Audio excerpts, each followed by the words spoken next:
evening and welcome to a Vegas PBS election special. I'm Elizabeth Thompson. And I'm Steve Sebelius. Tonight's debate is brought to you before a studio audience. For the next hour, we'll be posing questions to the Democratic and Republican candidates for Secretary of State. Opening and closing statements in addition to the first question have been determined by a coin toss. And now I'd like to introduce the candidates participating in tonight's debate. They are Republican candidate Barbara Cegavske and Democratic candidate Kate Marshall. Kate Marshall, you have the first opening statement. Thank you. And good evening. I want to thank you for allowing us this opportunity to debate. I want to thank the people here in the audience, and I want to especially thank you who have come to listen in on this debate. My name's Kate Marshall. I'm your state treasurer. I've been your state treasurer for close to 2 terms now, and I'd like to take the skills that I've brought to that office and bring them to the Secretary of State office. One of the things I've done as treasurer is I've been able to create efficiencies and through that decrease costs. During the financial crisis, those costs went back to the general fund to help the state. I would like, as your Secretary of State, to have those costs go back and perhaps reduce the licensing fees for our businesses and go back to people like you. I'd also like to take the innovation that I've done as treasurer and bring that to the Secretary of State's office. I think that it's a really honorable position. I look forward to increasing voter participation, ensuring the accuracy of your vote. I look forward to making that business portal something that's easy to access and user-friendly and continuing that trend line of that office in terms of modernizing it. And last but not least, I think it's very important that we have some substantive and real-world campaign finance and ethics reform. Thank you very much. Thank you very much. And now your opening statement, Barbara Cegavske. Well, I'd like to thank PBS for hosting this tonight. I'd like to thank Steve and Elizabeth and my opponent Kate and you, the viewers, for allowing us to talk tonight about issues that matter to Nevada. When I've been going around the state, I met a gentleman who's lost his business. 26 years he had a business. It's gone. I have a plan to make sure that Nevadans have a great opportunity in this state to recoup what has been lost. I want to make sure that we invest in the businesses in Nevada and make sure that we increase businesses and that we lower the fees. I want to create a friendly business environment in our state, and I want to make it easier to start a business in our state. This all will make Nevada the premier state in which to do business. And that's very important to me and my family. My husband and I, we had a convenience store for 13 years. So business is something that I'm very familiar with. My parents were small business people. I want to make sure that Nevada is the premier state in which to do business, and I want to make sure that our fees are competitive with other states, not only in the western states, nationally and worldwide. Education is one of the forefronts for me, and when we bring businesses in, we have more money that we bring into the economy. It will help our businesses. And that's time. Let's move to the question portion of our debate, and we'll start off with Elizabeth. We will. Treasurer Marshall, do you support or oppose the voter identification plan that was advanced by incumbent Secretary of State Ross Miller that would have linked DMV photos with voter poll books, but would have not disenfranchised voters without driver's licenses or state IDs? And if cost is a concern in your answer, wouldn't the Miller plan have cost less than furnishing free IDs to all Nevada residents, which would be required if they were to be used to vote? You know, voter ID is a solution in search of a problem. We've been very fortunate in that this last year, the Pew Research Center did a study of all 50 states. And for once, Nevada's at the top of the list. We're number 5 in the country, not only for how well our election systems run, but for how secure they are. Quite frankly, and I don't want to get too treasurer on you here, but quite frankly, the program that Ross proposed, the legislature said that it would cost $5 to $7 million. And as your treasurer, I can tell you, we don't have $5 to $7 million in the budget. And if we do find $5 to $7 million, We should be putting it towards things where we're at the bottom of the list, like education. Senator Cegavske, your response? Would you repeat the question, please? Sure. Do you support or oppose the voter identification plan advanced by incumbent Secretary of State Ross Miller, which would have linked DMV photos with voter poll books, but not disenfranchise voters without driver's license or state IDs? And then again, if cost is a concern, in your answer, wouldn't the Miller plan have cost less than furnishing free IDs to all Nevada residents? And thank you for that question, Elizabeth. As a legislator, I was one of the ones that voted against the Miller plan. And one of the reasons that we did was because of the cost. And it was said to us that it was about $800,000 to implement it. But one of the main concerns was the clerks and the voter registrars that had a problem with implementing that process because the cost would have been brought into each one of the individual counties. And Treasurer Marshall, your response to that response?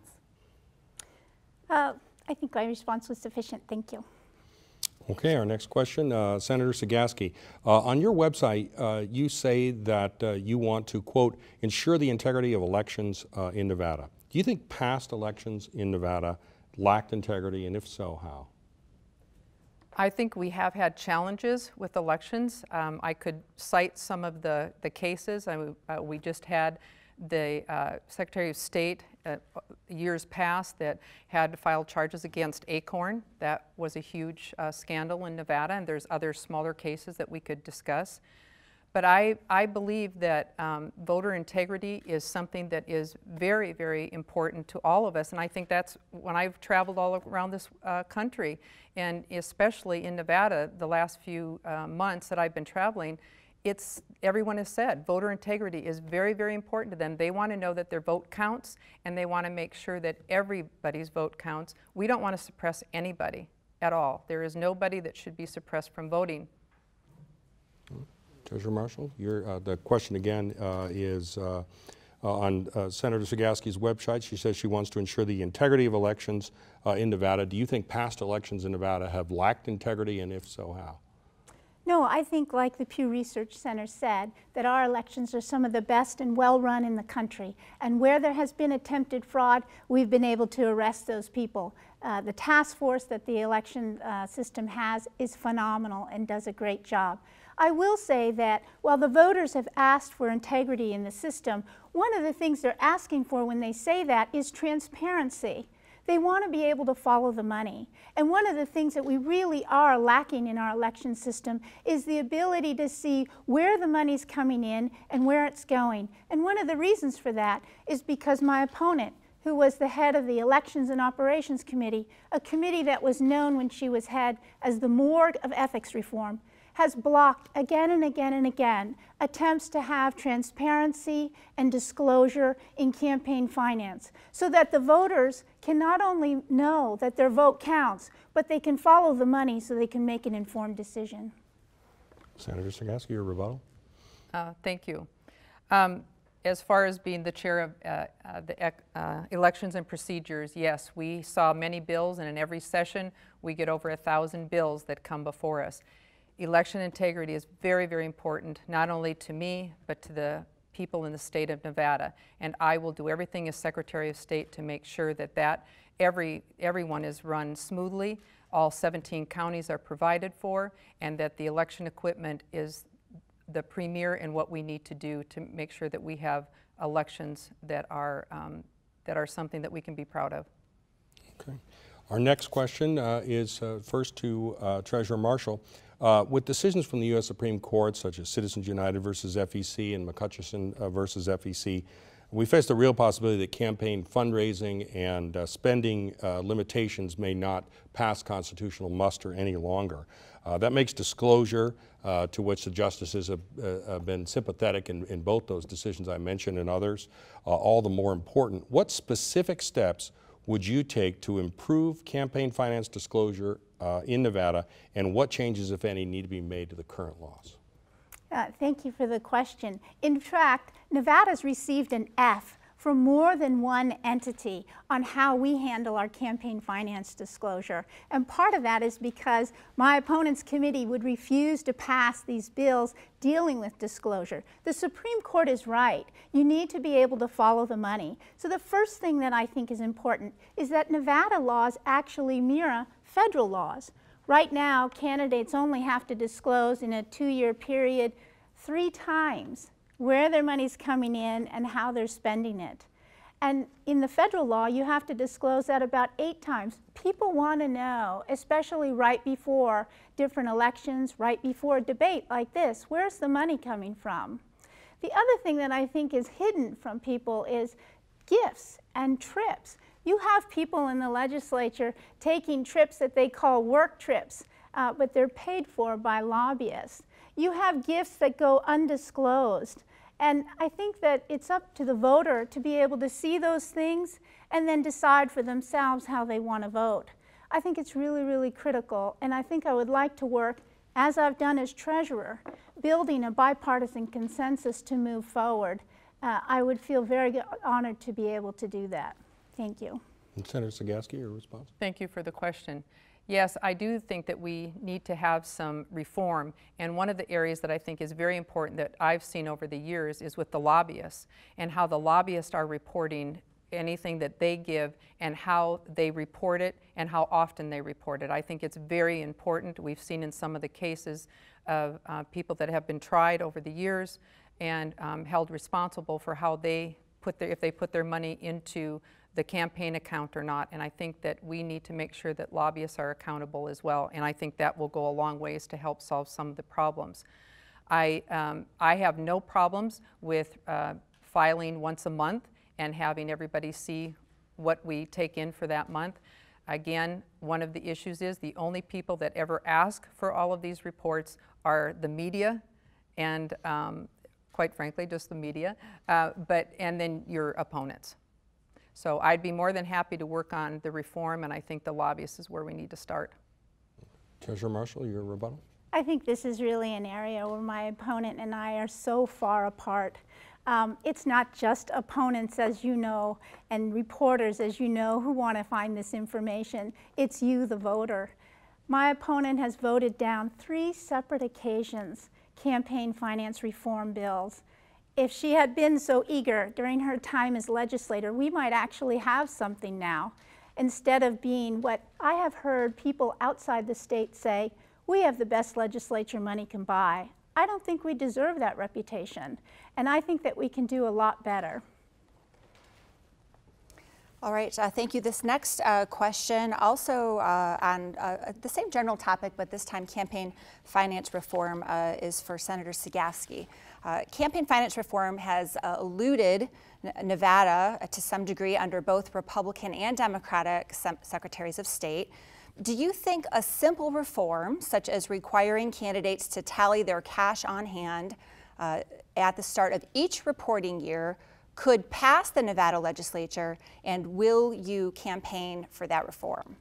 Thank you, Elizabeth, for that question. Yes, I do believe that we should be noting what we have for cash on hand. I think that's very, very important, and I would support it. And yes, I would go before the legislature and support showing that. Treasurer Marshall? Yeah, we've heard in the press really 3 separate things that people really want. They want to know how much cash on hand a candidate has. They want to know what is the definition of gifts and what gifts are being accepted.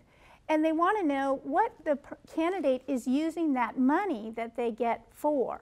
What types of personal expenses are they using their money for? I think all 3 of those things could pass in this legislative session that we have coming up, and I really will work hard to make that happen. I have a track record of being able to build bipartisan consensus with both sides at the table, literally sitting there at the dais, and I look forward to doing this with things that are so important to you, the voter. Senator Cegavske, your response if you wish. I would agree that we need to make sure that we let the voters, everyone know where your money is coming from, how it's spent, and I think the reporting once a month, showing what's coming in, showing what you have on hand will be very effective in overcoming this issue that my opponent so lavishly loves to talk about. Thank you for your response. Treasurer Marshall, you mentioned in a prior response a concern with both gifts and trips that lawmakers take and how they choose to disclose those. This past year, a dispute actually arose between some Nevada lawmakers and the Secretary of State's office over whether lawmakers should have to report trips that they call fact-finding missions related to their elected office. Should lawmakers have to disclose all such trips as well as all other travel, lodging, food, registration or ticket expenses or gifts, and should they have to do so even when the legislature is not in session? Yes. As your treasurer, I'm going to tell you that I'm a big supporter of being able to follow the money. And I think that I can work with the legislature so that we can define gifts and make sure that we disclose these trips. You can put it in your budget as a line item and people can look there. You can report it on your campaign finance reform, but people should have the ability to see what's going on. If you're going on trips because there's something important to Nevada that you need to do some fact finding, that's of interest to the voter. And they should see that that's happening and how it's being paid for. Senator Cegavske, your response. Thank you.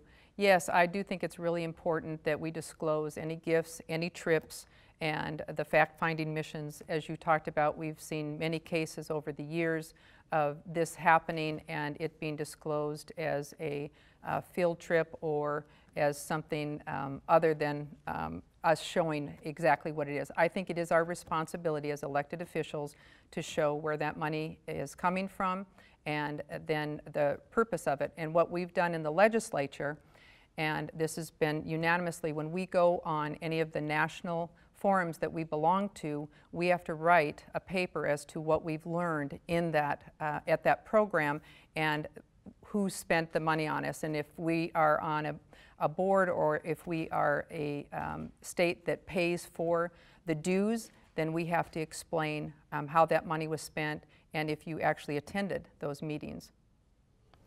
Ms. Marshall, your response to that? I do think that we have a big difference in this regard.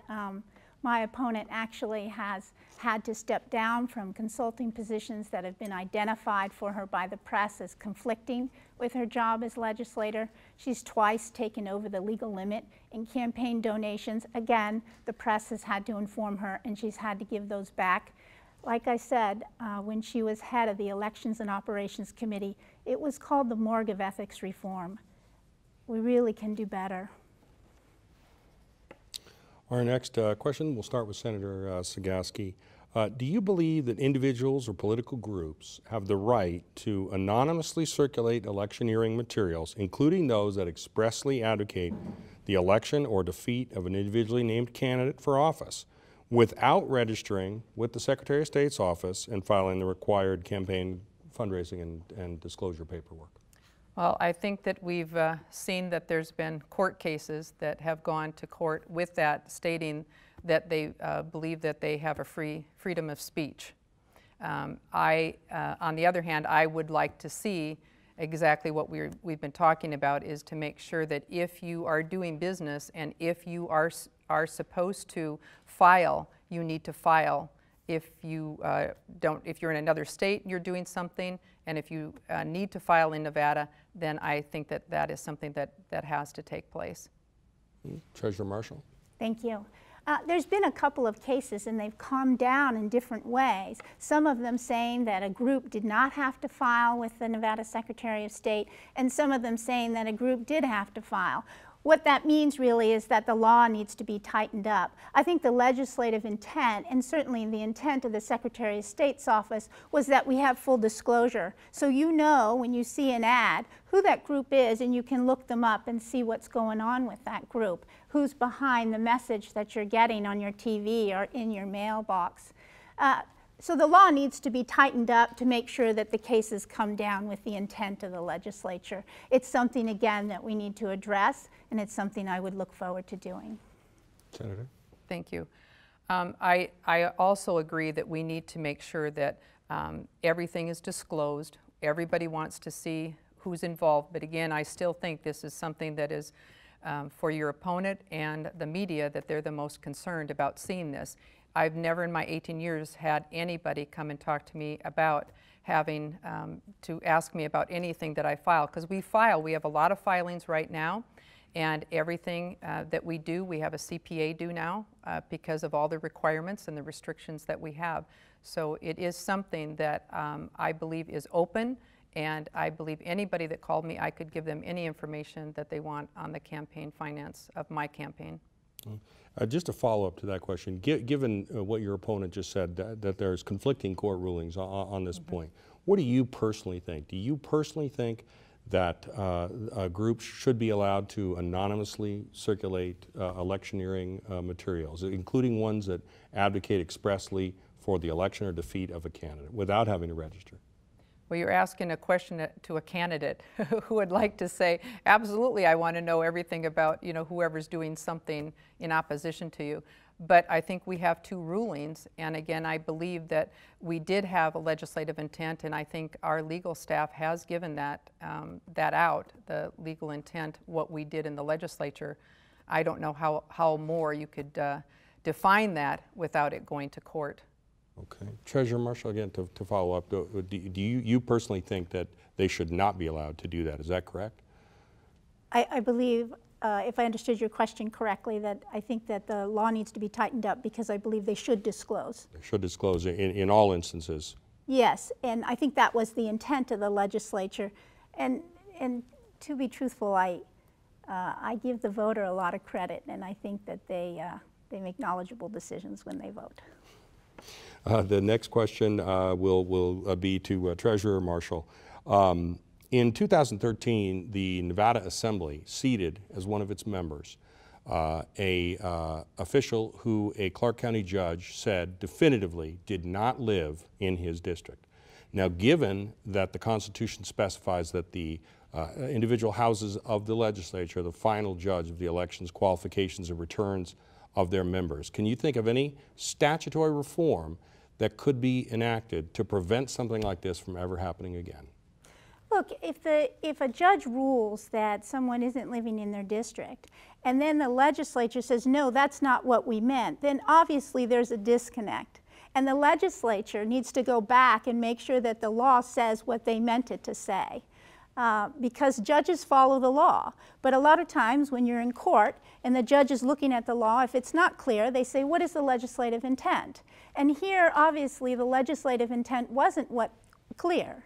The legislature then had to make it clear. So we need to go back and clean that up. Senator Cegavske? I think the law is very clear, and I think the judge's ruling is one that should have been upheld by the Secretary of State.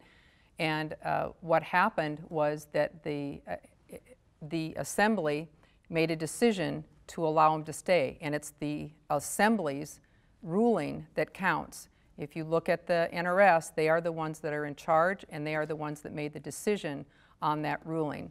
But I do think that there should have been charges, and that should have been carried through. Mm-hmm. Treasurer Marshall, any rebuttal? Over my career, I have seen cases where judges have ruled and then the legislative body, be it Congress or a state legislature, has gone back to clarify and change the statute because the way the judge ruled wasn't what they had actually meant. It seems to me that this was one of those cases, and so the legislature needs to do that. Okay, thank you. The next question is for Senator Cegavske. Thinking about the broader issue of elections in Nevada, what do you think of an open primary system, which some states currently have, but Nevada does not, that allows voters to vote for candidates of either political party and then promotes those top vote getters of each party into the general election? Thank you for that question, Elizabeth. That has been in all the newspapers for quite a while, and I know that it comes up often, and in the legislature it comes up.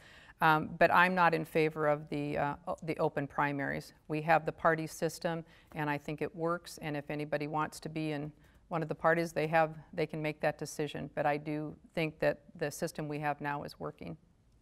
Treasurer Marshall, your response?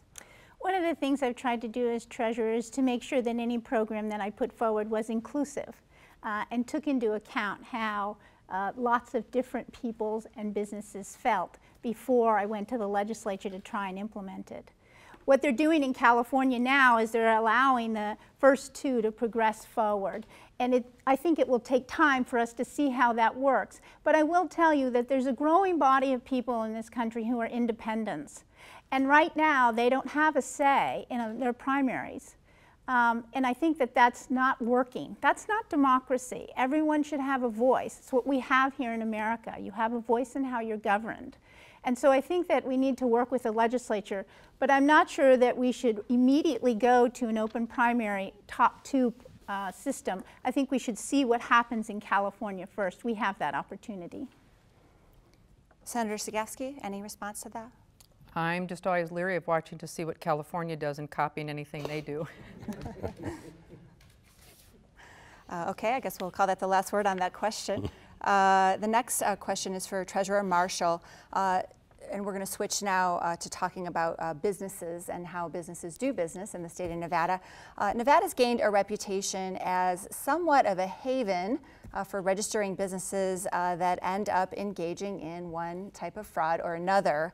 What will you specifically do to ensure that you're not helping legitimize fraudulent businesses as Secretary of State? You know, bad business is bad for good business.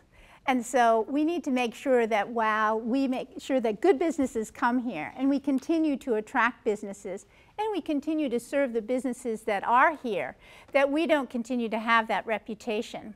So there's two things that I think that we need to do in that regard. One is we need to educate people. I think a lot of people think Nevada's laws are the same as Delaware's laws, and that's frankly not true. Nevada's laws are actually better than Delaware's laws. And I think one of the things we can do, both to recruit businesses and to make sure they're the right businesses, is to go out with some of our jurists and educate the business community and the legal community on what the laws are in Nevada and what you can and can't do. I think that would be a good thing. I also think that it's important that you make sure that companies are following the letter of the law. Senator Cegavske? Thank you, Elizabeth. Yes, the Securities Division is one of the divisions in the Secretary of State that goes and looks and investigates fraudulent businesses. And one of the areas that I think would be very helpful, we right now can only go to the Attorney General's office to file a complaint and hope that they will press charges. What I'd like to see is legislation put in that we would be able to ask any of the 17 counties if their district attorney would like to file charges against anybody that's in their county that's committing fraud. I think that we do have, unfortunately, unscrupulous people that come in and defraud good people, and it's very harmful to the good businesses and the good citizens of Nevada, but we need to make sure that we follow the law and that we punish people using what we have on our statute right now. Treasurer Marshall? Yes, the Securities Division actually deals with stock fraud and a particular kind of stock fraud. And there's a ceiling by which the federal government deals with those that are of a value above, and we deal with those that are of value below. It is a very, very specialized area of the law and would be completely inappropriate for our district attorneys who are really dealing with crimes, both business and personal crimes, to ask them to take that on. And I'm not really sure how we would come up with the money to have them take that on. I think the question in my mind went really more towards businesses registering here and then using shell companies to do wrongful business, money laundering, perhaps drugs or terrorists or this kind, but using the business registration process. And it's that to which I was speaking, that we need to make sure that doesn't happen. All right, thank you.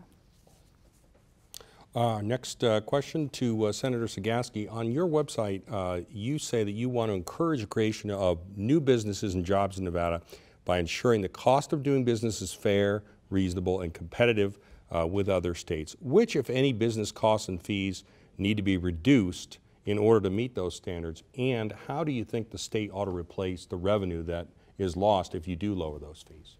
Steve, thank you for asking that question.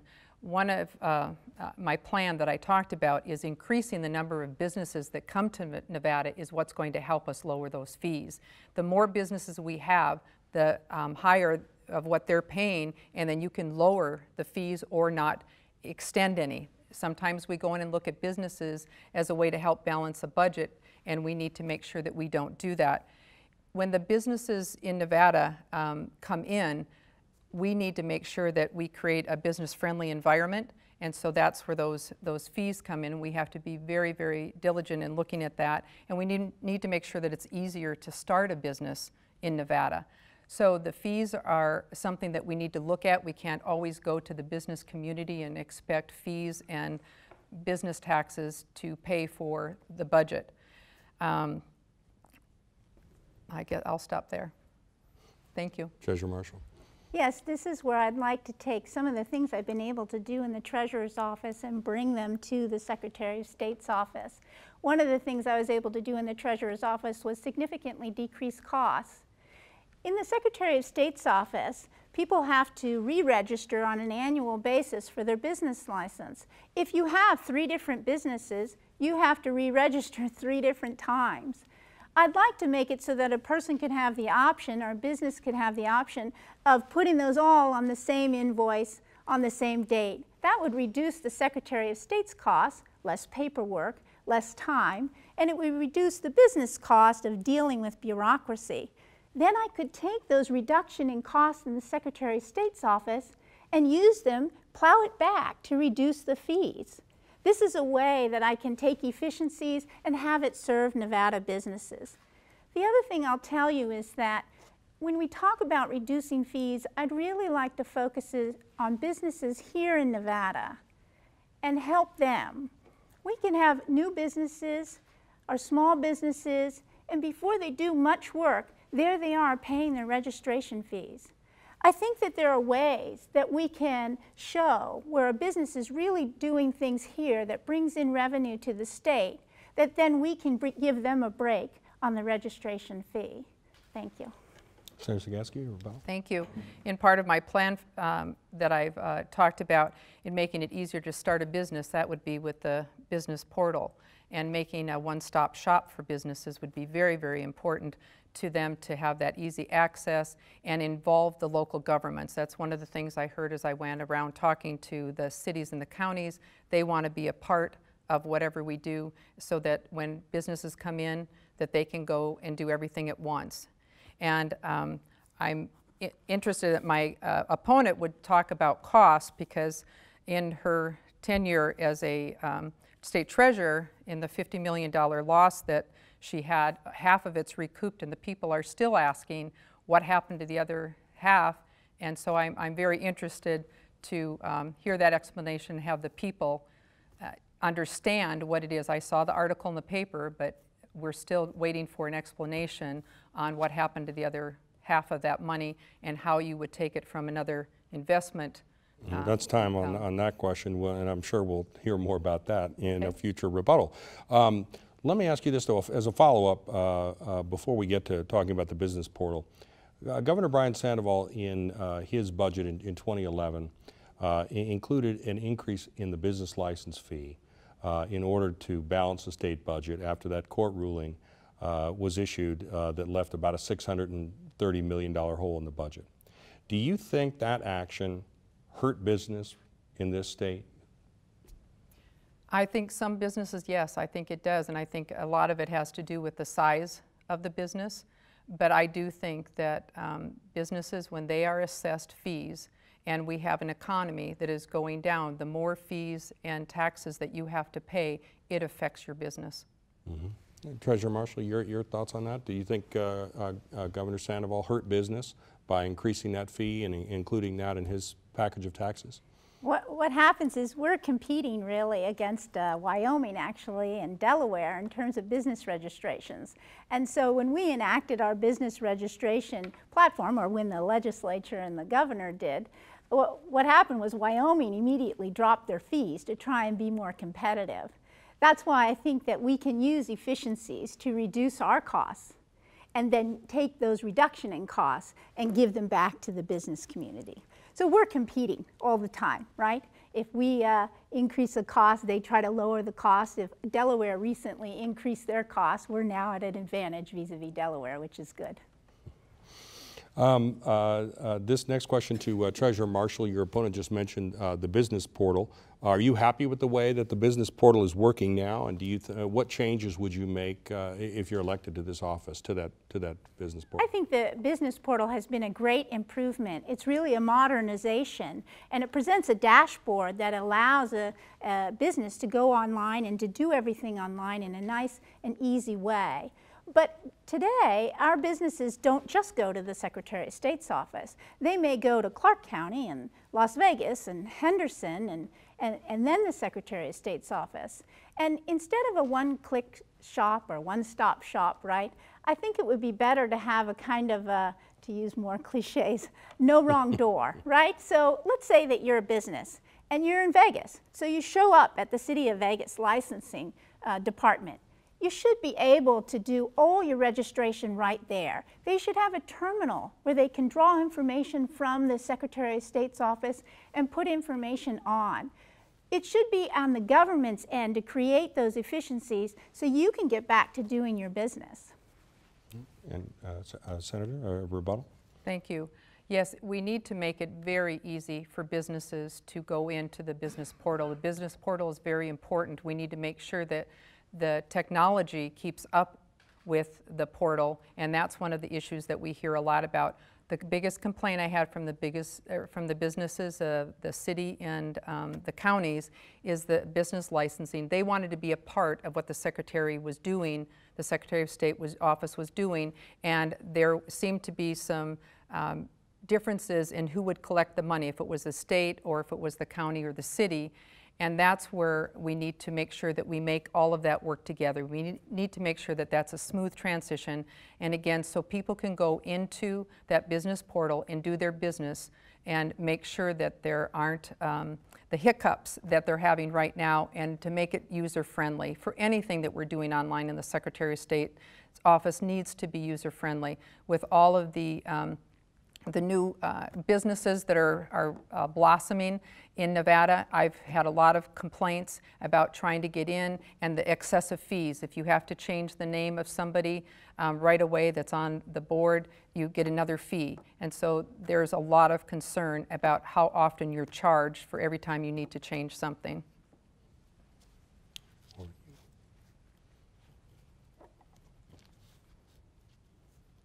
Treasurer Marshall, your response to that? Oh, thank you. I wasn't sure whether we were doing that. Thank you. The thing is that we can work in a collaborative way. This is another area where I'd like to take the skills I had in the Treasurer's office and bring them to the Secretary of State. During the financial crisis in the Treasurer's office, we got together with city and county treasurers, and we held information symposiums. We brought in investment managers to talk about what was the status of the market, what can we do. The Treasurer's office actually manages the investments of quite a number of cities and counties and water districts and school districts. And so we work together to make sure that your dollar is being used and invested more efficiently. This is the kind of skill that I'd like to take to the Secretary of State's office to make sure that I'm working with the cities and counties in Nevada so that you can get back to doing your business. Thank you. All right, this next question is going to Senator Cegavske, and we're going to switch gears a little bit here. In Nevada, the Secretary of State is a sitting member of the Board of State Prison Commissioners, as you may know. On September 16th of this year, a new report was presented to that prison board recommending the hiring of 100 additional corrections officers at a cost of $7.7 million over the next 2 years, on the basis or presumption that Nevada's prisons are understaffed and therefore not fully secure. Do you support that report's recommendations, and will you make that support known to Governor Sandoval as he prepares the state budget for the next biennium? Thank you, Elizabeth, for that question. Yes, I've worked with the prison industry for my tenure as a legislator, and I have talked to the executive director about this issue. In the elections and procedures, there was a bill that was presented that wanted to make sure that the staffing in the prisons was upgraded, and that they thought there should be a study in the prison to go in and make a count. Well, they did an interim study on this. They found the money and were able to do that. And the outcome was that we were understaffed and that we do need to have some additional members. So as the Secretary of State, I would look forward to hearing the report in full and having that discussion to make the determination. Treasurer Marshall? Yes, actually, under the previous governor, we were at a board hearing together of an internal audit committee, and the prison commissioner came forward and explained that one of the problems they're having is that in order to move a prisoner, they need 2 men, and that one man has to be removed from his post, meaning that there's an area of the prison that remains unguarded when they have to move someone. That's how bad the staffing is. Unfortunately, under the previous governor, he didn't want to address that issue. I think this governor is very serious and thoughtful about addressing the issue, and I really look forward to being able to work with him, especially given that kind of staffing situation, which I think puts people at risk. Senator Cegavske, you served under the former governor. Any response to that? I think that this has been something that's been ongoing, and it's been a discussion for several years now, and I think that it's been addressed now, and it's going to be a big discussion, and I know that the governor's putting this in his budget, so it'll be one of the foremost discussion items in the budget when we start the next session in 2015. Okay, thank you. Treasurer Marshall, I'd like to circle back around to something that came up earlier, which both you and your opponent commented on, which is lobbying in the state of Nevada. There is currently no restriction on a lawmaker immediately returning to lobby his or her former colleagues at the legislature. Do you think there should be a cooling off period of at least 2 years, which is to say at least 1 legislative session? Well, I have to rely on my background for this. I actually previously worked for the United States Department of Justice as a white-collar corporate crime prosecutor. And at the Department of Justice, there is really a very serious rule about this kind of revolving door issue, such that even when I left and came to work in Nevada, I started working for Frankie Sue Del Papa here. I had to get a memo from their ethics compliance officer that it was okay for me to do work here. I really feel that this kind of, on Friday I am in the legislature and on Monday I'm representing a client before the legislature type of scenario, again, gives us a very bad reputation, and it kind of presents a kind of patina layer over the legislature that we don't deserve. I think the legislature can put in place rules regarding this. I would like to work with them to do that, and I think it's ripe to do that. Senator Cegavske? Thank you. Yes, I've always supported the lobbyist measure, where if you are an elected official, that there would be a cooling off time before you were able to come to the legislature. As we know, with term limits, what really is harmful is that institutional knowledge, and we all want that, and we don't want the lobbyists and staff being the primary ones that have all the knowledge. But I do believe that anybody who has been an elected official does need to have that cooling off period before they start in anything to do with lobbying, and I believe that some of the cities and counties have it now.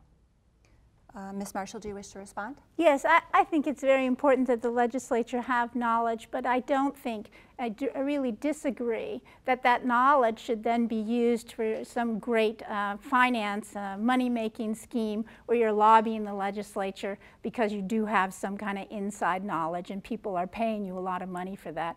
Again, I think that we need some transparency, we need some professionalism in this, and I have to say, if my opponent had wanted to, when she was chair of the committee, I'm sure she could have done something about that, but of course we didn't see anything. The next question, Senator Cegavske, you'll lead off on this one. It's kind of related to that last question. We have seen cases where lawmakers who are attorneys have represented clients before state boards and commissions, sometimes on laws that they themselves have written and voted upon. Do you think that's appropriate, and should there be a rule against that? Well, again, if we have the cooling off period and you have those years that you're cooling off, then you should be able No, I'm to. sorry, this would be As you're an elected lawmakers, official? representing private clients before state boards of commissions. Okay, thank you for that clarification. I have never supported that, and I do think that that's one of the areas that we need to look at. And as chair of the Operations and Elections, we looked at all of these bills, and a lot of these bills were presented by the other party. And sometimes when you present a bill that has more than one subject, it is very hard for everybody on that committee to vote in favor of one bill that has several amendments in it or several recommendations in it. But I do believe that if you are representing somebody that either you are not a legislator or you abstain from voting on it. Treasurer Marshall, you're an attorney yourself. What do you think? I really think this is a question of incentives. It's one thing if someone's been working very hard on a bill and really has some in-depth knowledge on that bill to then come before a body to provide that insight. But it's another thing if they're being paid to do it by someone who has a vested interest in the outcome of that regulation or of whatever that board is doing. I think, again, this is where you really need your cooling off period and where you really need to have some professionalism built in. Senator, rebuttal? You're absolutely right when you ask that question that should there be a time of cooling off. Again, it has to do with anybody representing somebody that they could benefit or that their client could benefit from legislation that you vote on. And that has been a subject that we have discussed over and over again in the legislature. And the Democrats have been in charge of both houses for several sessions. Final question, lead off to Treasurer Marshall. This is a political office. You're running as a partisan, as a Democrat. Your opponent's running as a Republican. How will you work to keep partisanship from affecting your decisions, specifically with respect to elections and rulings on election matters? I will do the same thing I've done as state treasurer. I have always said to the legislature that as state treasurer, a dollar's a dollar's a dollar. And it is not a Democratic dollar or a Republican dollar, it's the people of Nevada's dollar. And I think that I tried to run that office in a very nonpartisan fashion, even at times allowing varied caucuses in the legislature to provide me information so I could run the numbers and give them back the information they needed. I did this both for the Republican caucuses and the Democratic caucuses during the financial crisis when we had so many special sessions so that they could come to an answer. I really think that it's very important that the Secretary of State's office be run in a nonpartisan way. The Secretary of State is there to make sure that you, the voter, get to express your voice. We're not there to basically put a thumb on one side or the other, or to advocate for a position and try to convince you to vote one way or another. We're there to let you have your voice in how you're governed, and I think that's the way the office should be run, just like I did as state treasurer. Senator Cegavske? Thank you, Steve, for that question. Yes, absolutely. The Secretary of State's office needs to be nonpartisan, and I will do that. I have shown that in my 18 years as a state legislator, working with both sides of the aisle. I've worked in leadership positions. I have worked with all the governors that have been there, from Bob Miller to Brian Sandoval, and we've all worked really well. We don't always agree, but we can agree to disagree, and we work together respectfully. But the Secretary of State's office, just like the legislature, we represent our district, but we represent the whole state, and that's how I've looked at it. Everything that we vote on I have to look at how does it affect the whole state. Everything that comes before the Secretary of State needs to be looked at. How does this affect the whole state? How does it affect the citizens of Nevada? And we need to make sure that it's an open door policy at all times for those who want to come in. And it is not just about two parties. It's about all the parties that belong to this great state. That's what we need to do in the Secretary of State's office, and that's what I pledge to do. Madam Treasurer, rebuttal? You know, I think this is actually an area where my opponent and I really do differ. One of the things that the Secretary of State oversees is ballot initiatives.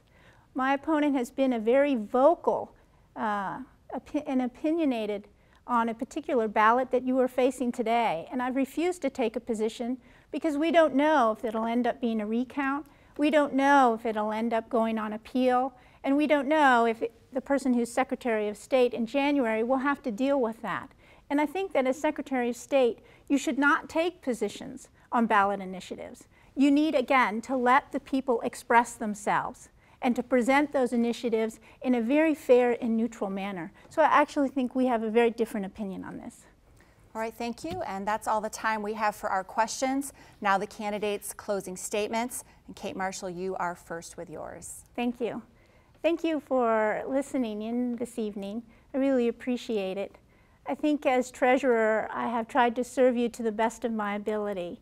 With my College Kickstart program opening up college savings accounts for every kindergarten child in public school in Nevada without taxpayer dollars, with my recouping of the entire Lehman loss so that the state of Nevada writes down nothing while so many states lost so much money, with the efficiencies and decreasing of costs and streamlining that I've brought to the Treasurer's office, I would really like to take that to the Secretary of State's office. I really think your voice in how you vote, I think it's a precious thing that we have in this country, and I would be honored to serve you in that way by overseeing that process. You know, Maya Angelou said, I do my best because I'm counting on you, counting on me. You can count on me. I ask for your vote. Thank you. Thank you. And now, Barbara Cegavske, your closing remarks. Well, again, I'd like to thank Steve, Elizabeth, and my opponent, Kate, and you, the viewers, for allowing us to talk tonight about issues that face you. I would love to be your next Secretary of State. I have a plan, and my plan is to make sure that we increase the number of businesses and we lower the fees. We want to create a business-friendly environment in the state of Nevada, and we want to make it easier to do business in Nevada. With all of that, we will have a premier state in which to do business. And that's very, very important for us because business means jobs, and we need jobs. I met a construction worker when I was up at the Tesla site, and he had been out of work for 2 years. He is now employed. He is so excited to be working, and we want to do the same thing, and I have a plan that will get us there. I thank you very much for listening to me tonight, and I want to thank again everyone here.